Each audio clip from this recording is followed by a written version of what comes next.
The international section of INSAG-7, the 1992 report on the causes of Chernobyl, still serving as the most authoritative source on the topic, specified two reasons for continuing to blame Reactor 4 operators as part of a now all-encompassing mix of everyone and everything that leaves many people understanding too little about the disaster, as the all-important details are glossed over.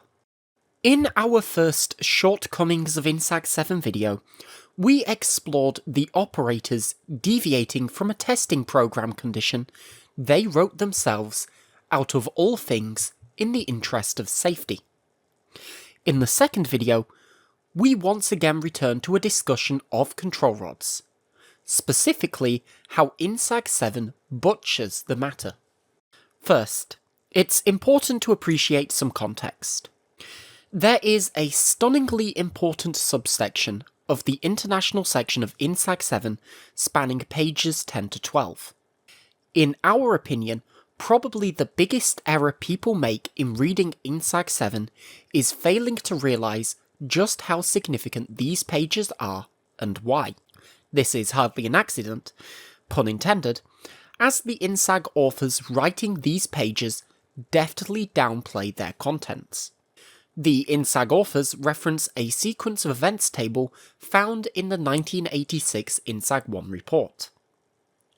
To begin with, most people may not lay eyes on this table, as the INSAG-1 report has been relegated to not even being viewable online from the International Atomic Energy Agency, despite INSAG-7 explicitly stating that INSAG-1 isn't being retracted.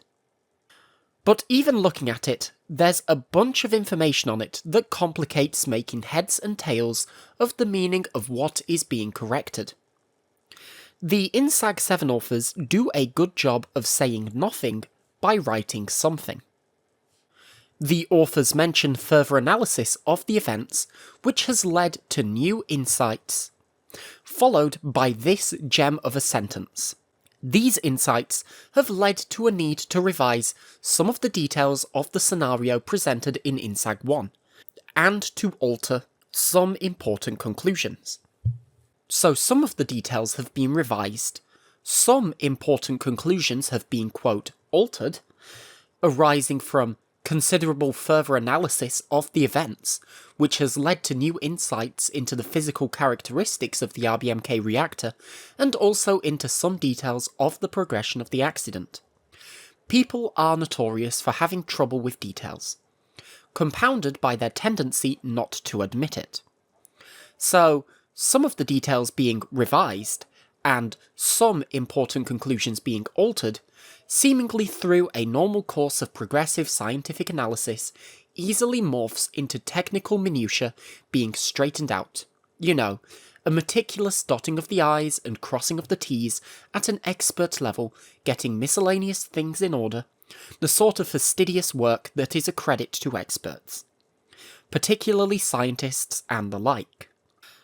What this slippery language covers up is that to understand what is actually going on here, you do not need to think like an unproductive ruminating scientist doing macro data refinement with a chip in your head to find which numbers look scarier than others. No. What you need to do is think like a numbskull, and things quickly start making a lot more sense. Had the authors of the international section of INSAG-7 wanted to be truly honest and direct, rather than have their own sequence of events table found in INSAG-1, they would have invoked the Soviet expert table of operating violations found in the Soviet report to the Vienna meeting that served as a foundation for INSAG-1. It is this table that pages 10 to 12 of INSAG-7 more pertinently addresses, as indicated by the limited number of enumerated items, and how closely they match. So, in reality, the INSAG-7 authors are not merely revising some of the details and altering some important conclusions. If you match the items on pages 10 to 12 with the Soviet expert operating violations table, accounting for the sloppiness of the INSAG-7 authors who, on pages 10 to 12, did not correct the main circulation's pump point, but do so on page 18, you realise that most of the allegations against the Chernobyl Unit 4 operators Soviet nuclear energy experts themselves chose to highlight were being refuted. The operators were unfairly charged with lies that INSAG spread. Yet in this video, the fact that even the authors of INSAG-7 were not forthcoming about what was done to Chernobyl operators is just the beginning. What we find in INSAG-7 is the remarkable continuation of trying to twist the facts of Chernobyl to impute significant blame to the operators. If you take your time comparing pages 10 to 12 of INSAG-7 with the Soviet table of operating violation allegations found on pages 22 to 23 of the Soviet report to the Vienna meeting, you find that one serious allegation against the operators stands. The operating reactivity margin lower minimum value having been violated, or the minimum number of control rods that should remain in an RBMK core. Observe the incredible thing the authors of the international section of INSAG-7 attempt. On page 1, they point out that from the very beginning, the signs and magnitudes of the void and power coefficients of reactivity were at the centre of the Chernobyl disaster. The void coefficient of reactivity being highly positive, or water turning to steam or voids inside an RBMK core, introducing a lot of reactivity, resulted in the overall power coefficient of reactivity turning positive, or an increase in power directly leading to an increase in reactivity, and hence a very dangerous feedback loop. The 1974 Soviet regulations stated that it is desirable for a positive power coefficient of reactivity to not exist under any operating conditions. But if it did, the nuclear safety of the reactor must be guaranteed and, quote, explicitly proved in design. The 1982 revision of the regulations stated that a positive power coefficient cannot exist in any circumstance. On page 1, the international authors of INSAG-7 remind us of the central claim of the Soviet narrative. The signs and magnitudes of the void and power coefficients of reactivity that made the Chernobyl disaster possible were inadvertently set up by the Unit 4 operators in preparation for their tests. In the remainder of pages 1 and 2, the authors pat their 1986 colleagues on their backs, who foresaw further developments in the story. As we've already seen, all the violation allegations against the Chernobyl Unit 4 operators turned out to be false. All except one, the less than the minimal number of control rods having been present in the core. Take your wildest guess as to what the international authors of INSAG-7 did with this one remaining operating violation allegation and the central claim against the operators of inadvertently setting up positive void and power coefficients of reactivity, enabling the destruction of the RBMK reactor. A normal YouTuber would jump for the slam dunk right here and now, duly concerned that both the viewers and even himself would lose the logical thread. But as this script is written by Bobby, let's tangle ourselves some more instead. Page 3 of INSAG-7 continues to write off the void and power coefficients of reactivity as the most noteworthy features of the RBMK design. After a brief explanation of what these coefficients are, the last paragraph on the page throws any reader a curveball. Pay close attention as what is written here is hard to believe, and the only correct initial interpretation is confusion. The second sentence correctly states that the void coefficient depends, and more than significantly so, on the lattice pitch of the core, which our broader reading indicates is a reference to the size of the graphite blocks comprising most of the core, and the core's remaining composition in terms of total absorbers present, fuel enrichment, and fuel burnup. The third sentence mentions studies performed after the disaster indicating a critical swing in the void coefficient, and the effect on reactivity of a total loss of coolant from the startup of an RBMK reactor to its steady-state regime reached about 2 to 2.5 years into operation, when spent fuel rods are continually replaced by fresh ones via the RBMK's infamous running reactor refueling machine.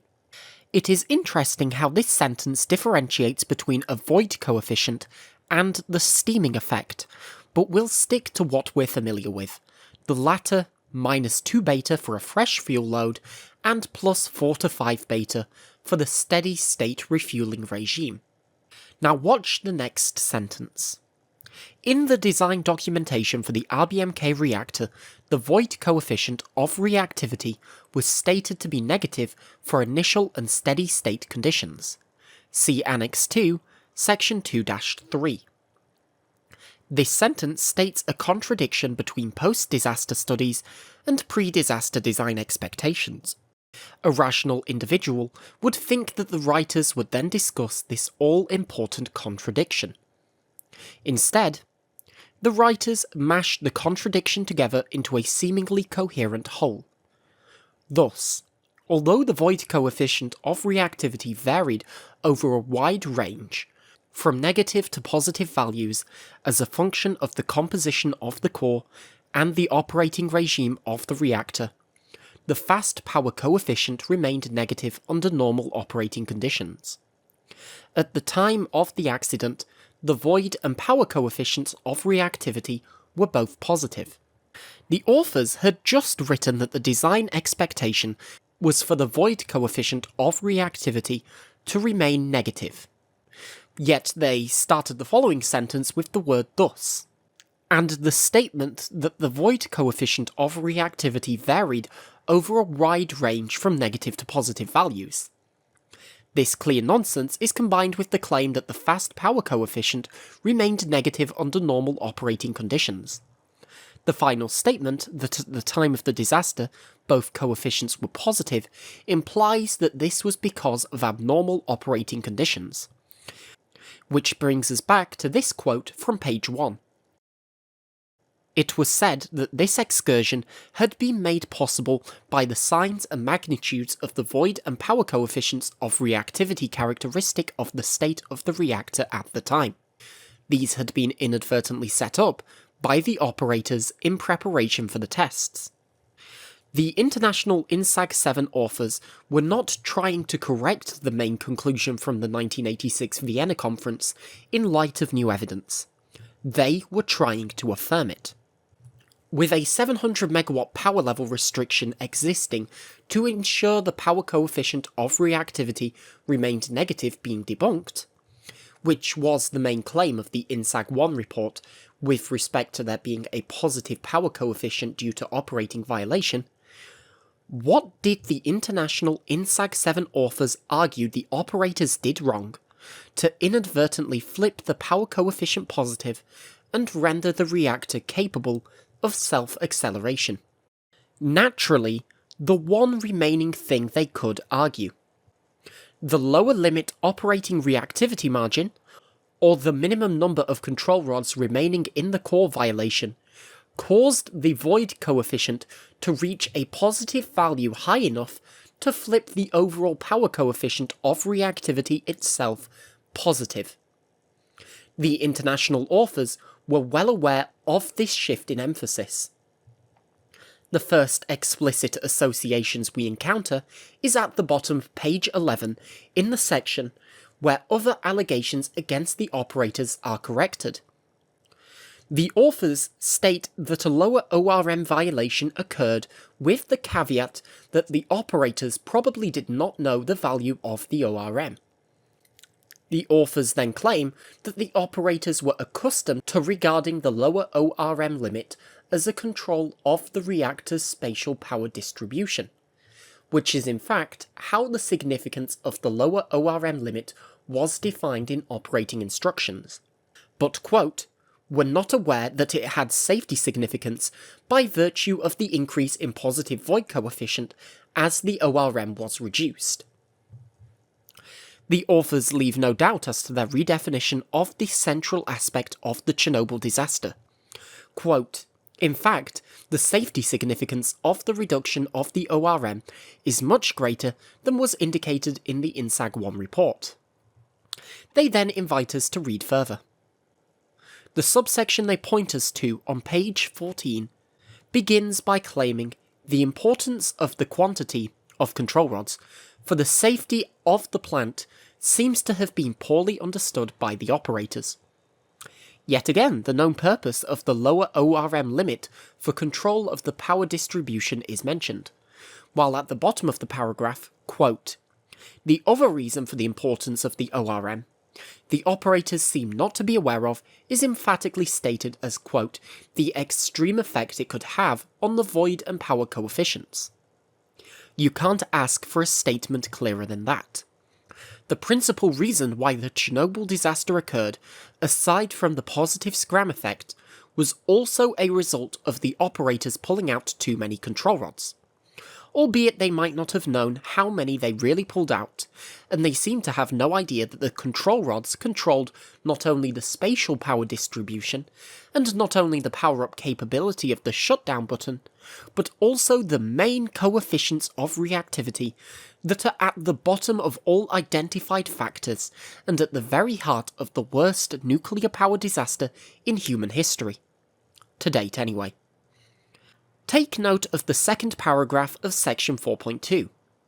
The authors again make a reference to fuel enrichment, fuel burnup, and some sort of absorbers.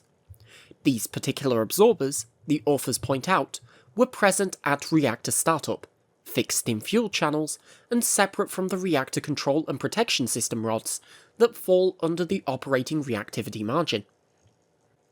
Controlling these factors of the void and power coefficients of reactivity is called one design approach, to preventing unacceptably large coefficients. The stupidity of this statement will be revealed shortly, but note the sly contextualization of the ORM in this mixture. At the fuel enrichment of Chernobyl, as fuel burnup increased and these other absorbers were removed, per the wish of the designers, as is pointed out here, the void coefficient shifted significantly in the positive direction. How significantly? Well, apparently by making the coefficients of reactivity, quote, crucially sensitive to the extent of insertion of the control and protection rods. According to the international INSAG-7 authors, the disastrous values of the coefficients of reactivity, the overall power coefficient itself becoming positive, no matter how you look at them, come down to the ORM rods and the unfortunate violation of the lower ORM limit. TLDR is an understandable excuse for many people who find themselves looking at the INSAG-7 report. It's the 130 pages of the boring nightmare Bill Gates had imagined the internet would be used for, rather than watching dumb videos, adult content, and arguing with other people. Full disclosure, the author of this script is guilty of all three. The voice behind the video is not. Here's the real kicker though. There is clear evidence that the international authors of INSAG-7 TLDR'd their own report. Last we were on page 14.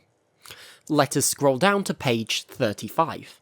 Not page 105, 95, 85, 65, or even 55. Page 35. Merely 21 pages from the statements of the ORM's newfound extreme significance in driving up the positive void coefficient and flipping the power coefficient positive. The pertinent section starts with the direct language of the Soviet rule in existence when the Chernobyl nuclear power plant was being built, regarding how the total power coefficient of reactivity shouldn't be positive under any operating conditions. And if it becomes positive under any operating conditions, the safety of the reactor must be guaranteed in the design and explicitly proved. This design rule was tightened in 1982, after the 3 Mile Island incident, to state that there just can't be a positive power coefficient under any circumstance.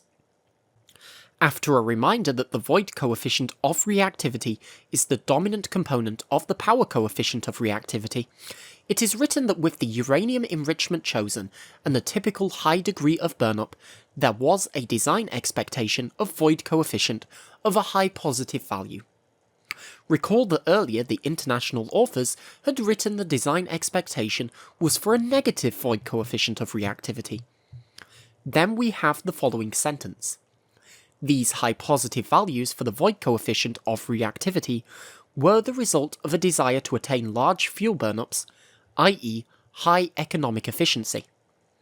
Again, the main factors determining the void coefficient are listed. The lattice pitch, or size of the graphite blocks that doesn't change, the number of control rods in the core, the number of additional absorbers in the core, the fuel enrichment and the fuel burnup. These factors aren't practically equal.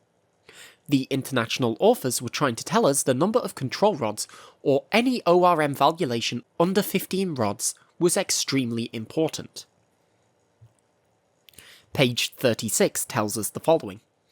According to values of the void and power coefficients determined experimentally, starting with the first RBMK 1000 in operation, quote, the experimental data showed that the void coefficients of reactivity increased as a function of fuel burnup and removal of additional absorbers.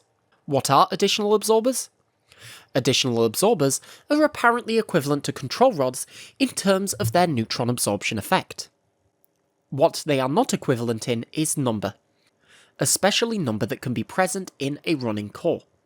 The set of control rods number is 211, with a typical operational ORM of 35 or less rods inserted into the core. The lower limit is 15, and too many control rods being inserted in a running reactor is apparently some sort of hazard, while most nuclear reactors had no lower ORM limit. Control rods are generally meant to be outside the core, ready to depress a nuclear reaction. The set of additional absorbers numbers 240, and at the beginning of an RBMK's life, a reactor could run with all present in the core, so control rods existed to shut down a reactor with on net relatively few being present in the core during operation to control the power density distribution. Additional absorbers existed to sit in the core to compensate for the higher reactivity of fuel with less burnup, being taken out and replaced with fresh fuel assemblies as the remaining fuel burned up. Page 302 of the Soviet report to the Vienna meeting tells us by design, all or almost all of this set of 240 absorbers was supposed to be taken out with increased fuel burnup. At the time of the Chernobyl disaster, there was one additional absorber present in the core, as intended. Going back to page 36, we see that in the first generation RBMK 1000s, when about 40 additional absorbers remained, the void coefficient swung from negative values to positive values of roughly 5 beta F. It was determined at this point the reactor was unstable and difficult to control. The middle paragraph of page 36 tells us the Soviets decided to improve their reactor stability by upgrading the nuclear fuel from an enrichment of 1.8 to 2%. Second generation RBMK units, such as Chernobyl Unit 4, were loaded from the beginning with fuel of higher enrichment. Quote, however, even with that fuel enrichment, as fuel burnup increased to 1100 MW D per T per fuel assembly, and with an authorised operating reactivity margin, ORM, corresponding to 26 to 30 manual control rods, the void coefficient of reactivity approached plus 5 beta F. There were similar fuel burnups at Chernobyl Unit 4 before the accident. So, as fuel burnup increased, and additional absorbers kept being removed, the same high value of the void coefficient was being hit. Did you catch the authorised operating reactivity margin bit? Because the international authors of INSAG-7 sure didn't. With an ORM twice as high as the lower limit of 15, this was the positive void coefficient. Why is that? Because, as unceremoniously disclosed by the Soviet report to the Vienna meeting, all or almost all of the additional absorbers were supposed to be extracted to maximise fuel burnup. Out of 240 additional absorbers, there was one additional absorber left in the core. What did the Soviet report to the Vienna meeting state was the primary post-disaster measure to reduce the positive void coefficient of reactivity? Don't be misled by the absorber-type control rods constantly present in the core mashup language. The 70 to 80 absorbers that were suddenly mandated to be kept in the core were additional absorbers, not control rods. A violation of 7 control rods, more on which in the next video, did not cause the Chernobyl disaster via its effect on the void and power coefficients of reactivity. Page 36 of INSAG-7 tells us as much. First, it informs us that the plus 5 beta F void coefficient of reactivity was present at power levels over 50% of the nominal level, or over 1600 megawatts. This addresses the myth that INSAG-1 used to blame the operators. That at under 700 megawatts the power coefficient of reactivity turned positive. Likewise, the short-lived myth INSAG-7 attempted to popularise that the power coefficient turned positive at an ORM of less than 15 died in 20 plus pages. The second to last paragraph on page 36 states that at a positive void coefficient of plus 5 beta F, the power coefficient is positive, and an RBMK reactor can self-amplify, as had happened before. This happened at an ORM twice as high as the minimum permissible. Once more, a false association between an operating violation and the positive power coefficient of reactivity governing the stability of the RBMK reactor was made, this time in INSAG-7. The coincidence that wouldn't go away, as if adapting the narrative. With Christmas approaching, and us being exhorted to be kind, let us be charitable and state that the international INSAG-7 authors were inadvertently lying about the operator-controlled ORM having an extreme effect on the void and power coefficients of reactivity at the heart of the Chernobyl disaster. Perhaps we've read the report more closely than they were writing it, experts as they were.